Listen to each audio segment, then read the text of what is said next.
Oh yeah.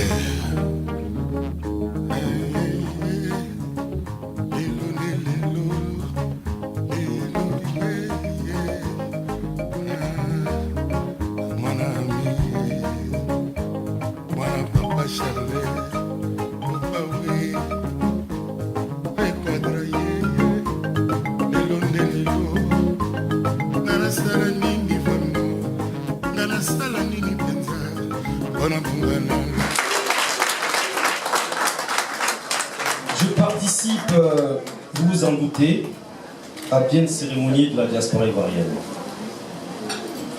Pourtant, celle que nous réunit ce jour me procure un sentiment particulier. Un sentiment d'indicible fierté. La raison en est fort simple. C'est que cette sympathique cérémonie, organisée avec faste et sincérité, est dédiée à la bonne cause. Servir des catalyseurs à l'éducation de la jeune fille. Comme vous le savez, nos sociétés sont encore en proie à des idées rétrogrades qui tendent donc à confiner la jeune fille et la femme qu'elle sera demain dans un rôle subalterne, si elles ne sont pas carrément perçues, et hélas, dans notre société, comme des sous-hommes. Dans ce monde donc, du XXIe siècle, marqué par une totale mutation des modes de production et de pensée, cela est tout simplement anachronique, je dirais même scandaleux et inacceptable. J'associe donc ma voix à celle de tous ces braves gens, heureusement nombreux, qui veulent que les choses changent ici et maintenant. Mon intime conviction, et la vôtre aussi, en tout cas je l'espère, c'est que la femme ne doit plus être reléguée comme une machine à reproduire. Non, nos filles et nos mères méritent mieux. Il faut le dire avec force et sincérité. Mais il faut surtout poser des actes concrets. Quel homme ici dans cette salle, et je m'adresse aux hommes, même s'il n'a pas vu, ne se souvient pas au moins, parce qu'on lui a dit, qu'il a vécu 9 mois durant dans le ventre d'une femme. Cette femme qui nous a donné notre première nourriture en nous allaitant, qui nous a aidés et guidés lorsque nous marchions, je pense qu'elle mérite beaucoup de considération.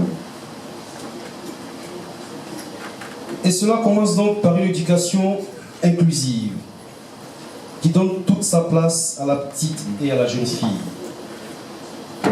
Au moment où la politique de scolarisation obligatoire est en vigueur en Côte d'Ivoire depuis 2015, nous devons y contribuer fermement, franchement et sincèrement. C'est pourquoi je félicite du fond du cœur, avec sincérité, ma chère et tendre sœur, Kadi Bamba, présidente de l'ONG. Oui, qu'on se le dise, l'école ne doit pas oublier sur le bord du chemin les filles. Vous savez, ce soir, j'ai entendu beaucoup de témoignages.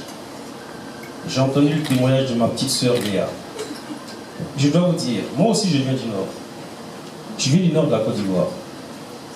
Et ma famille n'a pas été épargnée. Ma propre sœur, même père, même mère, n'a pas été à l'école. Je sais aujourd'hui ce que ça représente pour elle comme handicap, comme difficulté. Même parfois, ces SMS, elle est obligée de le faire lire par une tierce personne, alors que les messages SMS sont censés rester secrets. Oui, les filles doivent s'approprier, par une formation conséquente, les leviers pour s'assumer pleinement dans le jeu social. Oui, il ne suffit pas de dire que les femmes sont le pilier de la société sans créer les conditions de leur épanouissement spirituel et intellectuel. Bravo donc, chers responsables de cette organisation citoyenne, de mettre les petits plats dans les grands. Je n'oublierai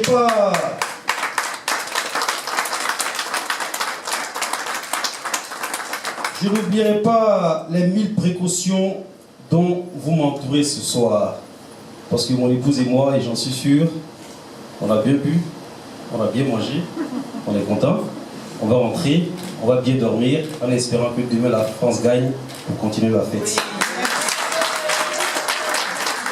J'en conserverai donc un précieux souvenir de ce rendez-vous de Pantin.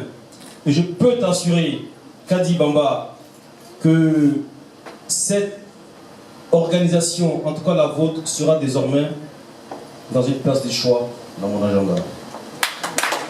Mesdames et messieurs, mes chères sœurs et mes chers frères, je viens maintenant au deuxième volet de cette cérémonie, à savoir le renforcement des bibliothèques. Je me sens là, et je dois vous le dire, dans un domaine qui m'est familier.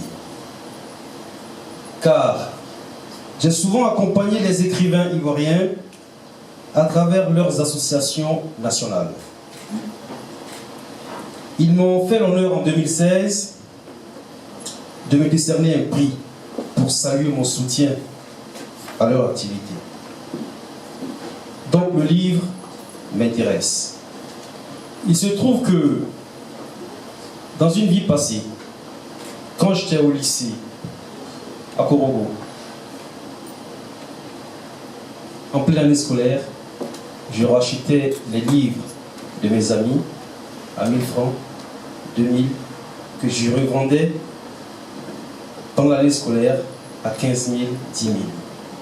Aujourd'hui, cette petite activité, née dans les années 90 ou 90, 91, ou du moins que j'ai mis en place dans les années 90, 91, nous a permis, ma famille et moi, d'être la plus grande librairie du Nord. Nous possédons aujourd'hui les plus grandes librairies du Nord.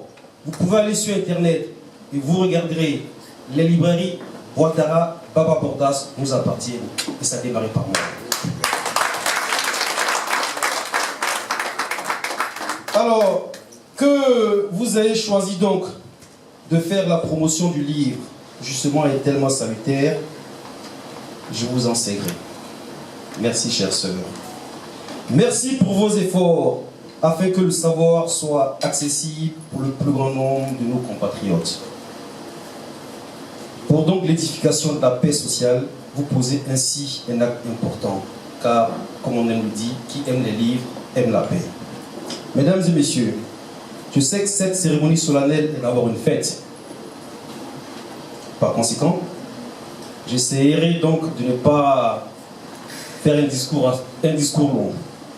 Pour finir, souffrez cependant que je partage avec vous ma passion de l'homme et mon vœu de le servir de toutes les forces de mon cœur. En sauvant une fille, et je le dis à toi, Dika, du carcan de l'analphabétisme, nous sauvons l'humanité tout entière. Et quelqu'un l'a dit ici avant moi. Or, l'humanité, c'est chacun de nous. C'est toi, c'est moi, c'est mon épouse, c'est Zoumana, c'est tout le monde. L'humanité est en chacun de nous. L'humanité est notre champ que nous devons labourer avec générosité. Merci de m'avoir compris. Et j'aimerais vous dire que d'aujourd'hui, Kadi, d'aujourd'hui et les prochaines années qui arrivent, du fait que Bémitian Ouattara, l'ami des ascenseurs, on est ensemble. Et pour votre cérémonie, je vous offre des kits scolaires. Des kits scolaires de montant de 1 million de francs CFA.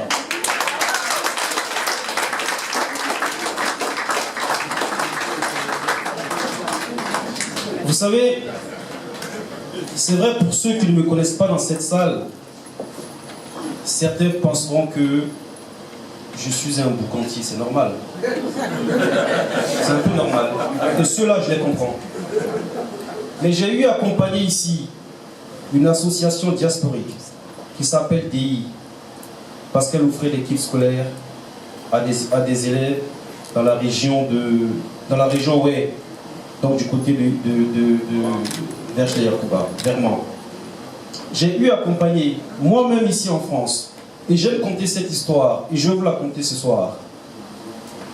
En 2002, ma belle-sœur se trouvait dans le métro.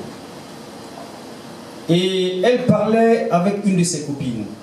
Elle parlait en solo. Elle parlait tellement fort que même on était capable de l'entendre dans la dernière rame. Elle ne parlait pas de choses fortement intéressantes. Hein? Je ne dis pas que les femmes parlent de choses intéressantes, non. Mais elle parlait de son dernier pagne, sa dernière coupe de cheveux, sa dernière chaussure. Et le frère pourra témoigner, mon grand frère assis dans cette salle, vous pouvez lui demander, il pourra le témoigner, Mamadou. Et à côté d'elle, dans la rame, il y avait un jeune homme qui était en France depuis 2 ans. Depuis 2 ans, ce jeune homme n'avait plus mangé du kabato. Depuis 2 ans, il n'avait plus parlé ce nouveau avec quelqu'un en France. Depuis 2 ans, il n'avait plus mangé de la tchiké. Depuis 2 ans, il était seul en France à l'aventure. Depuis 2 ans, il n'avait jamais croisé d'Ivoirien. Quand elle est descendue de son métro, il l'a suivi. Il s'est jeté dans ses bras en larmes. Il lui a parlé en sunfo. Tchango, enseignant. Ça veut dire bonsoir, chère sœur. Elle lui a dit, pourquoi tu pleures? Il lui a expliqué sa mésaventure.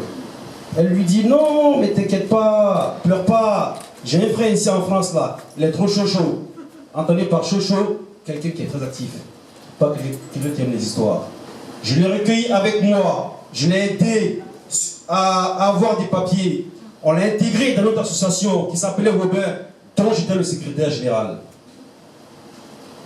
Et déjà dans nos objets, les Robins, nous pensions déjà à la scolarité de la jeune fille au nord. Donc Kadi Bamba, aider une fille ici en France à s'en sortir, c'est aider un village en Côte d'Ivoire à s'en sortir. Et tu as cette responsabilité.